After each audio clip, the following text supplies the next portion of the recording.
Hi guys, Martin Curry from Belief Media. In this video, I'm going to walk you through the mortgage and property glossary on our mortgage broker website framework. It's not the sexiest of pages, but it is an essential page required on every broker website. Ours is managed a little differently in that the data is created dynamically, and because this is the least visited page on your website, or one of the most infrequently visited pages on your website, we mitigate that by applying terms in post content. I'll show you what that means in a moment. So the last thing you want is for somebody to read a post, not understand a definition, go to Google, look it up, and then go to somebody else's website, right? Our focus is keeping somebody on the page and keeping them engaged with our content without having to be distracted by anything else. What you're looking at is the 2025 XX Release Candidate 1 website. It's the most recent framework. There are some updates that will be applied to this. I'll talk about that at the end of this video. The only difference between this and previous versions is the sidebar on the right hand side. So from an SEO perspective, it doesn't really impact your SERP or your search results or your ranking in search engines by having the page. But not having it may have an impact. Now, if you don't have a glossary on your website, you're not a client of ours, we do have this feature within our free website plugin. It's a static resource, though you won't be able to change anything as I'm about to describe. Okay, how do you access this glossary? From the Resources tab, select Finance Glossary. If you select Resources here, that will take you to the Resources page, and the mortgage glossary is located here. It is a mortgage and property glossary, so there are, you can change that text as necessary depending upon the focus of your business. Now, I did say that we apply the glossary terms into post content. I'll show you what that means. So from here, let's look at our frequently asked questions. We'll pull up the lender's mortgage insurance FAQ, and within that post we'll be able to see, well, first of all, I'll just explain this page. Standard FAQ page. FAQs are located in a number of modules on the broker framework.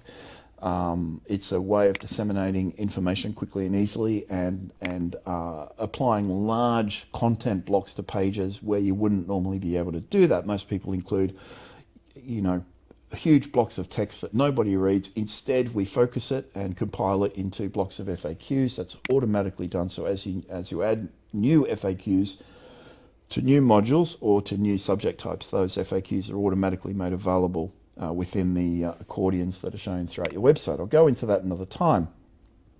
So standard post content, there's a sidebar there. Notice the calculator.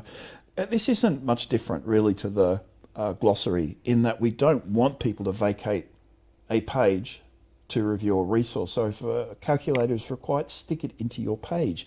This will return no results because updated, haven't applied any information. But we always want information in line. We don't want to give our website users a reason to vacate the page and go elsewhere to find something.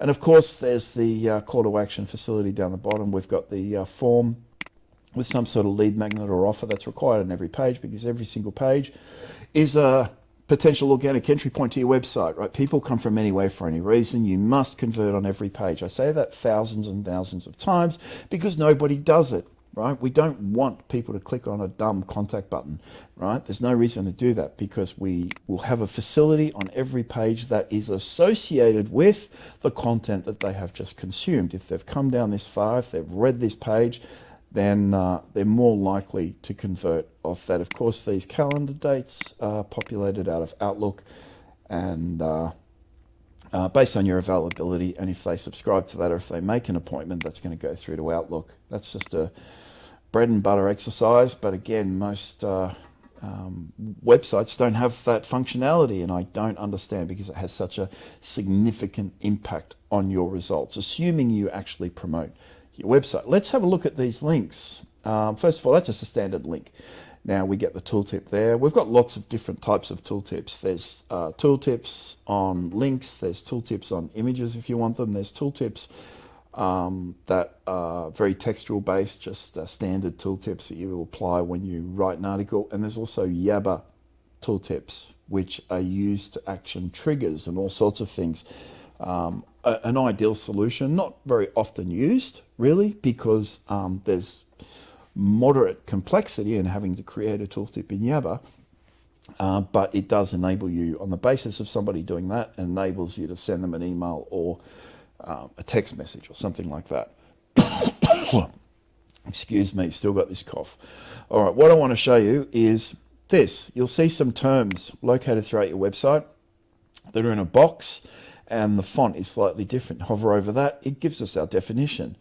Mortgages, again, definition, default, definition, right? The reason we do that is because we don't want people to vacate our page. We're presenting this information to our website visitors. If there's a term that requires a definition, we'll apply that directly and automatically based on our glossary, the same page we started off with. How do we do this? All right, from within Yabba, if you click on the website menu, by the way, to access this feature, you click on the little eye icon. This will bring you to tooltips, glossary, and modals. We're going to select glossary, and the entry page will allow us to create a new term. So you create a term, create a description, hit save, and that becomes available in your glossary, which we're going to have a look at right now. We'll just review all our glossary terms. Now, it's going to populate a few tables. Some of them relate to styling aspects of the glossary, which we'll look at in a moment. Up the top is admin glossary. Hit that and that'll populate your glossary with any new terms that we might have added. It won't remove anything or adjust anything you've created yourself. And then all the terms are here within this table. You can open it up with the green icon and it gives you the various information, but most importantly the description. You can edit that by clicking on that link. That'll just take you back to the tooltip page. You can edit that as required. So what we're going to do first and foremost is look at these. Okay, first of all, active. If you select these as inactive, it disables these terms and definitions. They're not going to be available anywhere on your website. Right, so we're keeping those active. The glossary page, if you disable these, they are not going to be available on your full page glossary. That first page we looked at very early on, this one. So they'll be removed from there. And we're going to re-enable those. Now, the page term, this is the important one because when we deliver your website, these are all turned off. All of them. If I turn to a page here towards the middle, they're all sort of on our demo stuff here, but normally these are all turned off. Excuse me once again. I've had a cough since COVID, it hasn't gone away.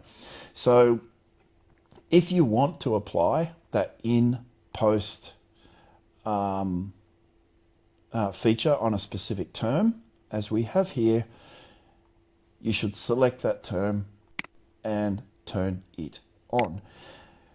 For each of these, we're going to have to update our website to make that active, right? Because it's a multi-website system. You never had to do this in the past. So we'll select belief.business. This is what we're going to come back to, the glossary style. And we'll select those. They don't have to be selected, but you know, for the purpose of the exercise, we will. And then you just hit send, and that'll just update your website. It'll clear the cache. The results on your websites are cached, at least the full page definition, and that becomes effective immediately. Now, in terms of the style, we've got the link style and page style. If I go back to this post, notice here it's in a box and it's got a grey background and a slightly different font. We call that codified. And just take note of what it looks like because this is the link style here. We'll review the style that I've already applied to that particular term. From glossary tooltip styles, we'll select that, and that will take us to the menu here. Example glossary style, create link effect. we've highlighted text with box. That should have been selected. And we've got the colors here, which you can alter, and the border, which you can alter as well. The tooltip text color and the background color. From a branding perspective, you might want to change that, as you need to.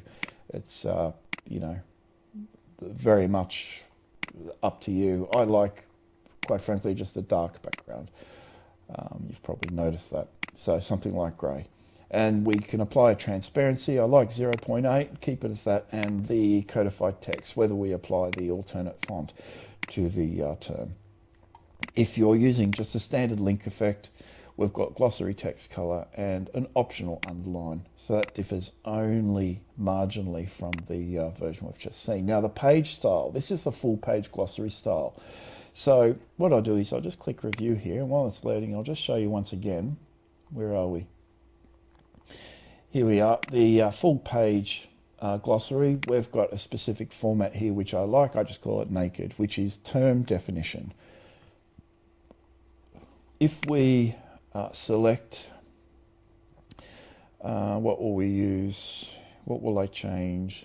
Okay, it is demo accordion style, so I don't get confused. And we can select between an accordion style format and a link style format. What we've got here is a link style format. So rather than replicate what we've just done, we'll use accordion style format. We use green here for, I don't know why we use these as default colors. We'll have to change that, but hover background color, we'll turn that into a, gray, and hover text color, we'll keep that as white. I'll make that a little bit darker, so it's sort of black.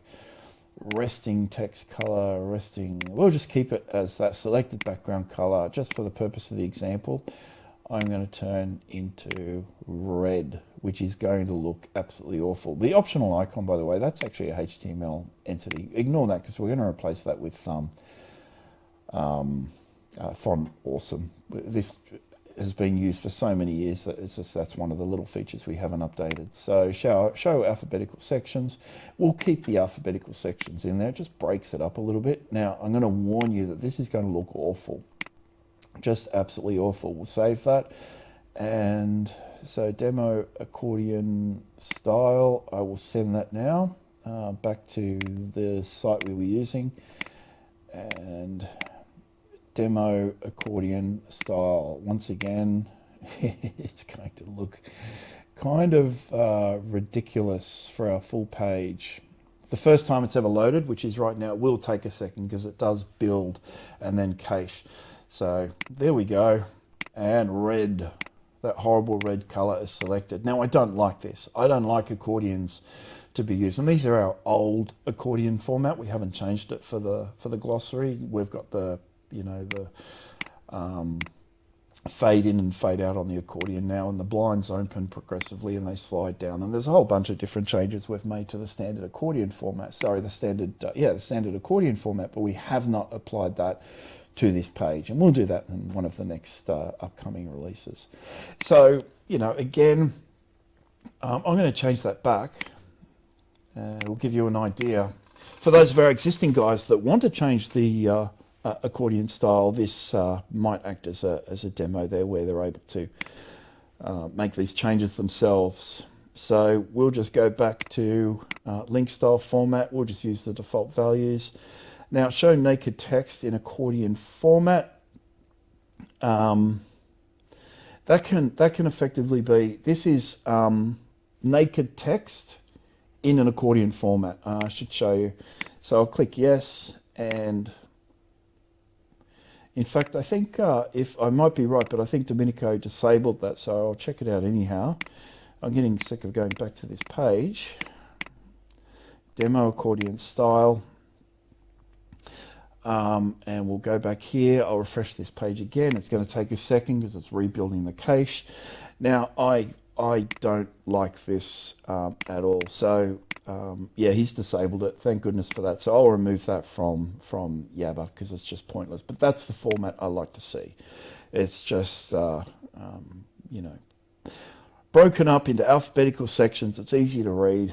easy to search. We used to have a search facility up the top, which would just narrow results, but we removed that just because it was just a redundant feature, because it's such an infrequently visited page that it just became kind of unnecessary. Now, what are we doing with this in the future? Okay, that's the big question. This page is wasted resource. We don't do anything with it. So we've considered a number of things, and I took this to a group just this morning, and that is, for each of these glossary terms, do we create those into post tags and FAQ tags? If we do so, we can put a little icon here. You click on a link, and then that will bring up all the articles that mention that term. So it's kind of this backwards glossary, if you like. Another option that was suggested was we could just assign a single post to each of these terms. Some of them, such as auction. You might have an auction page, as we do on the framework, but you might have one post assigned to that, so you can click on auction and it will take you to a page that deals with auctions. So there are a number of changes we've introduced, introduced as potential changes that we'll make to the framework, and we introduced that to a bunch of guys just this morning. We've got some interesting feedback already. Most guys are happy with what they've got, but other guys sort of suggested, collectively aggregating posts and articles and FAQs and insights and so on that dealt with some of these terms, but that's that. So there you go, guys. That's kind of a broad overview.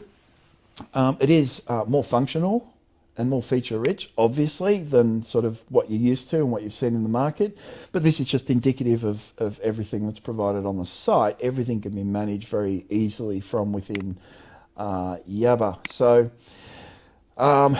again, last thing I'll say, if you do want to add glossary terms, just do so here. It's just so easy to do. Once you've added it, just send the updated package to your website, or any websites that may need to be changed as well. That's that, guys. If you're interested in any of our products, whether it's Facebook marketing or AI integration, large language model features and chatbots and VoIP calling, Teams integration, all that sort of stuff, there's nothing we don't do. If you're after coaching, we don't do coaching, we do facilitating. So we have a program at the moment. If we go out and we don't deliver you $5 million in a day, we give you $5,000. We just do it every single day. We go out every single day and return volume. But we don't do those programs, by the way, unless you're using our website, because we can't support brokers that have, unless they have a really good website and assigned a great deal of time and effort and energy into promoting that product. Because if you don't have our website, then you don't have the tools necessary to attract, convert partners and impress upon sales agents and home builders and things like that. You need to present yourself in a certain way to assign that necessary credibility to you and your business. If you're interested in anything, guys, my direct number is 0400 777 300. Call or text me at any time. Our office number, 1300 Belief, 1300 235 433, and our website, beliefmedia.com.au. Thanks, guys. Bye-bye.